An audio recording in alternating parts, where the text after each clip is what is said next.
1974 Ford Thunderbird. So that's the 6th generation Thunderbird. 7.5 litre V8 engine. Absolutely massive. I mean, we can go all the way around it. It's going to be about a 10-minute walk to get all the way around it, but it is genuinely huge. Very, very 70s, very, very American. Gold paint job with a gold roof and a gold interior. Imported to the UK from the States, obviously, in 2021. The current owner is the only UK owner. He brought the car in. It came from Ohio. He actually went over there and met the owners. He was told and believes the car was a 2-owner car in the States before it came here. We're going to start by going all the way around the bodywork. Then we'll check the interior out and we'll go for a cold engine startup. If we start around the front here, we'll start on that front end.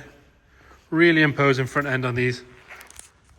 Chrome work, as you can see, is in lovely condition all the way along. They are UK plates, it is UK registered. They are just a US style, so RCH961M is a UK number with a V5.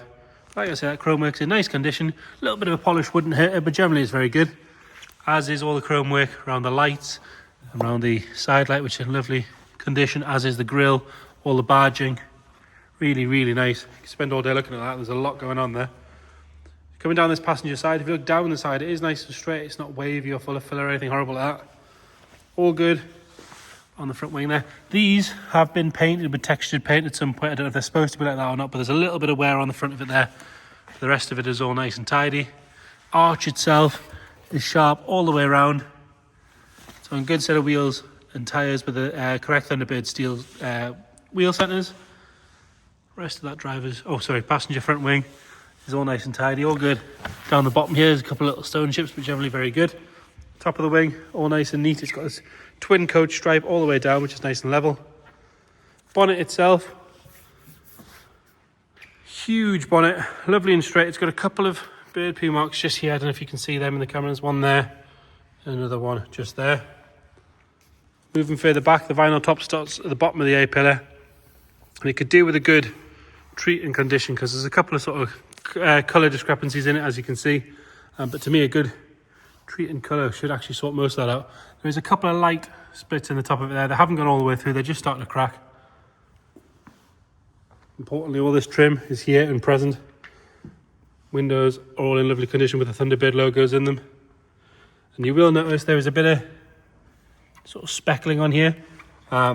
There was an incident with a fence getting sprayed near the car, so it is fence paint. If you run your nail over it, it does just scrape off. So a good polish should get rid of all of that. Rest of this door, nice and neat. We've got one little parking scratch just there. And there's a little bit more fading on that bit of trim there, like it was at the front. Rear arch again, nice and sharp all the way around. You can get your hands in behind that chrome lip to feel in there as well. A good wheel and tyre. A couple of minor little, it's actually tar down there to be fair, so a bit of tar and glue will get rid of that. And there is a very small dent in the trim just there. Like I say, you have to be right on it to get to see it. Bit of a crack in the sort of housing of the bumper on the back, but the bumper itself sits lovely and straight. Chrome work on it is good. And again, that is a UK plate, like I said. Huge light bar across the back is all intact and tidy. It's all the important things, like where would you find one of those? So they're all in good condition. There's a little bit more fence paint on the back just there. And there is what looks to be a bird poo mark just there. It's almost like it's been parked under a tree. So for me, a good cut and polish will make a big difference on this car. Moving on the driver's side, I appreciate the sunlight's kind of in our way, but you can see it's nice and straight all the way down there. All good on the lower half here and on this rear quarter. There's a little bubble in the paint just starting there where it meets the trim. Rear arch again, nice and sharp all the way around, and there is a tiny little bubble in the paint just there. Have another look at the roof from this side. Continuing our way down this side, it's a little mark in that bit of trim, and just above it there's a stone chip and another one there that have been touched in and slightly off colour. All good on the rest of the door, and again that bit of trim, same as the other side, the texture paint sort of wearing off slightly. Front arch, again that's all good. Like I say, you can get your hand in behind the trim. Another good wheel and tyre. Same with the coach light stripe, same as the other side, all nice and neat. So a very imposing looking thing. Like I say, it is absolutely massive, so don't underestimate how big it is. It's easily bigger than any equivalent Rolls or Bentley from the era. Moving on to the interior. Huge big coupe doors, lovely and clean on that door card. There's no real wear at all on the seat, or on the armrest or on the handle. The wood's in nice condition, electric everything, so electric windows, seats, all that sort of stuff. Very good on the backrest on the passenger seat. There's one small split just there on the seat. Got this lovely deep pile carpet, which is in very nice condition. It's got these sort of house carpet cutouts just to protect them. And we'll fold that seat forward. You can see in the back there, lovely condition. Smells very good in here as well. We need a key to get in the boot, which we've got. There was no chance of us finding the right key first time though, that's for sure. There we go. Underside of the boot lid, all nice and neat. What looks to be the original sticker, that's quite cool. In and around the shuts.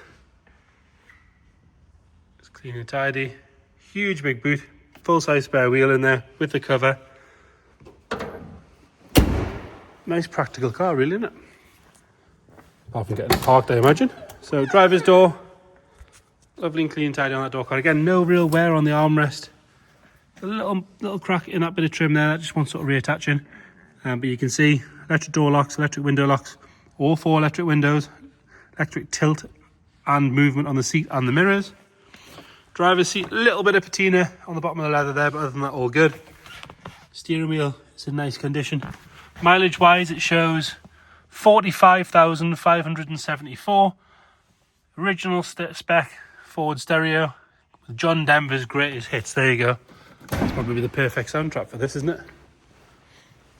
And then under the bonnet, you've got that 7.5 litre V8. This might be a two-handed job. Give me 2 seconds. It's probably easier if you haven't got sausage fingers. There we go. 7.5 litre, 460 cubic inch Ford V8. I think about as bulletproof as you're going to find an engine. What looks to be nice and standard. Inner wings and everything are nice and tidy. They actually have plastic arch liners for the inner wings.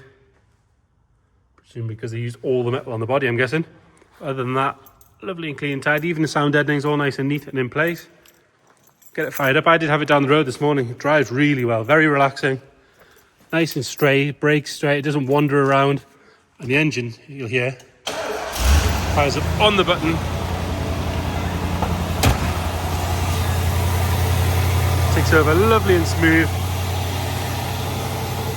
But you would expect that from this sort of era Ford V8s, they're pretty bulletproof.